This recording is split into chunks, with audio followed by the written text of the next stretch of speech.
Hello everyone, welcome to another mini blog. আজ হলো last day of Bappa at our home.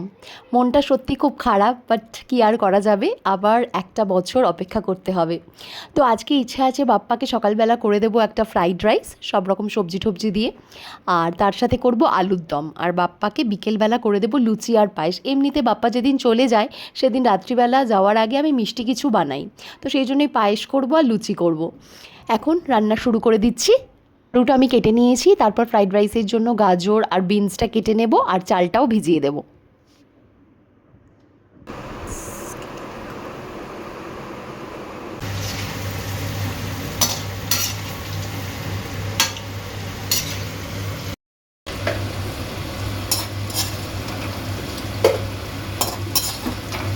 রান্না প্রায় হয়ে গেছে, এখন আবার আমাকে একটু বেরোতে হবে। মেয়ে আজকে স্কুলে গেছে, আজ হলো ফ্রাইডে। ইচ্ছে ছিল না মেয়েকে স্কুলে পাঠানোর, বাট স্কুলে একটা ইম্পর্টেন্ট জিনিস থাকার জন্য আজকে আর অ্যাবসেন্ট করানো গেল না, ওকে স্কুলে পাঠালাম।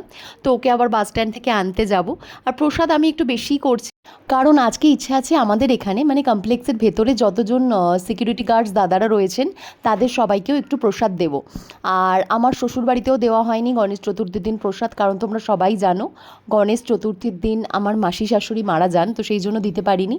তো সেই জন্য আমরা যেখানে বিসর্জন দিতে যাব, মানে আমার শ্বশুরবাড়ির পাশেই একটা ঝিল রয়েছে, ওখানেই বাপ্পাকে বিসর্জন দিতে যাব। তো ওখানে দিয়ে বাড়ি ফেরার সময় প্রসাদও দিয়ে আসবো শ্বশুরবাড়ি। আজকে আলু ভাজা পুরো হলুদ হলুদ হয়ে গেছে জামা কাপড়। আমার মনে হয় না স্কুলে আমরা টিফিন করে, পুরো টিফিন ধরাই থাকে, বাসেই খায়। মাথায় দে মাথায় দে মাথায় দে। বাড়ি ফিরে একটুও সময় ওয়েস্ট না করে তাড়াতাড়ি মেয়েকে স্নান করিয়ে বাপ্পার ভোগটা দিয়ে দিয়েছিলাম, ফ্রাইড রাইস আর আলুর দম, আর একটু আরতিও করে নিলাম ঠাকুরকে। আর আমার মেয়ে অ্যাজ ইউজুয়াল ঠাকুরের সামনে নাচতে শুরু করে দিয়েছে।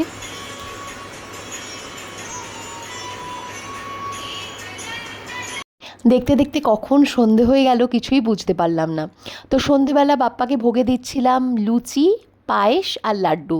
তো তাড়াতাড়ি প্রিপারেশনটা করে নিচ্ছিলাম, কারণ তারপর আবার সিকিউরিটি গার্ডস দাদাদের জন্য প্রসাদটা প্যাক করতে হবে, তাদেরকে দিয়েও আসতে হবে। তারপর আবার বাড়িতে এসে শ্বশুরবাড়ির জন্য প্রসাদ প্যাক করে তারপর বাপ্পাকে বিসর্জন দেওয়ার আগে যে রিচুয়ালসগুলো আছে, সমস্ত রিচুয়ালস আমি জানিও না, ঠিকমতো পালনও করতে পারি না, বাট যেটুকু জানি সেটুকু করার চেষ্টা করি। তো বাপ্পাকে বিসর্জন দেওয়ার আগে যে রিচুয়ালসগুলো আছে সেগুলোও করে নিতে হবে, তো এই জন্য একটু তাড়াতাড়ি করছিলাম।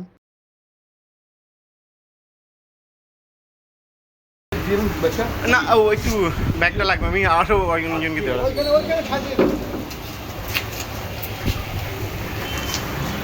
আস্তে আস্তে বের করে এসে ওনাকে দিলে ভালো, ওনাকে বলেছিলাম তো এই পয়সা তো দেওয়ার সেদিন বাপ্পাকে নিয়ে আসলাম, আর দেখতে দেখতে 3 দিন হয়েই গেল। মনটা সত্যি আজকে খুব খারাপ, শুধু আমার না, বাড়ির সবারই খুব খারাপ। তো ওই বাপ্পার 11 মাসের খাবার বাপ্পার হাতে বেঁধে দিচ্ছে আমার বর, আর তারপর বাপ্পার কানে কানে উইশ বলছে। বাবা কতক্ষণ ধরে কত উইশ যে বলছে আমার বর কে জানে। এইবার বাপ্পাকে নিয়ে আমার বর প্রতিটা ঘরে, রান্নাঘর থেকে শুরু করে প্রতিটা বেডরুমে, ড্রয়িং রুমে, সব জায়গায় বাপ্পাকে নিয়ে ঘোরাই আমরা। তারপর সমস্ত ঘরের লাইট অন করেই বাপ্পাকে নিয়ে বেরিয়ে যাই। তো আমি ভেবেছি বাপ্পাকে কোলে নিয়ে বসবো, প্রতিবার তাই বসি যদিও। এবার ভাবছি এখন বাজে 10:30, ইচ্ছে করেই রাত করে বেরোচ্ছি যাতে রাস্তায় ভিড় বেশি না পাওয়া যায়। এবার জানি না, কারণ 3 দিনে অনেক ঠাকুরই বিসর্জন দেয়, আমাদের এখানেও দেখছি 3 দিনে বিসর্জন দিচ্ছে, কতটা ফাঁকা পাবো রাস্তা। তো প্রথমে যখন বেরোলাম দেখলাম রাস্তা মোটামুটি ফাঁকাই রয়েছে, কিন্তু একটু যেতে না যেতেই বিসর্জনের জায়গার কাছাকাছি পৌঁছতেই সেই কি লম্বা লাইন।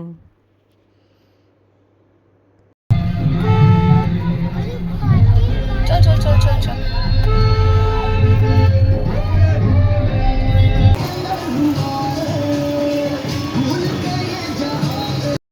পৌঁছে গেছি ঝিলের কাছে, আমার বর আগে বাপ্পাকে নিয়ে যাচ্ছে। এটা আমার শ্বশুরবাড়ির পাড়া, প্রচণ্ড ভিড়, কিন্তু অন্ধকার বলে ভালো মতো আমি শ্যুট করতে পারিনি, খুব অন্ধকার ছিল, অতটা আলো ছিল না।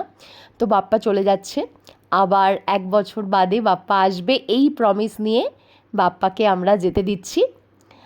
সত্যি মনটা আজকে খুব খারাপ লাগছে। বাপ্পাকে বিসর্জন দেওয়ার পর চলে গেছিলাম শ্বশুরবাড়ি, সেখানে প্রসাদ দিয়ে বাড়ি ফেরার সময় তখন অনেকটা রাত, একজন মহিলা রাস্তার মাঝখানে দাঁড়িয়ে ফুলের মালা বিক্রি করছিলেন। ওনার থেকে আমার গাড়ির বাপ্পার জন্য একটা ফুলের মালা কিনে নিলাম। দেখো গাড়ির বাপ্পাকে পরিয়েও দিয়েছি, কি সুন্দর লাগছে। দেখেছো তুমি ঠাকুরকে ভালো করে বাই করেছো?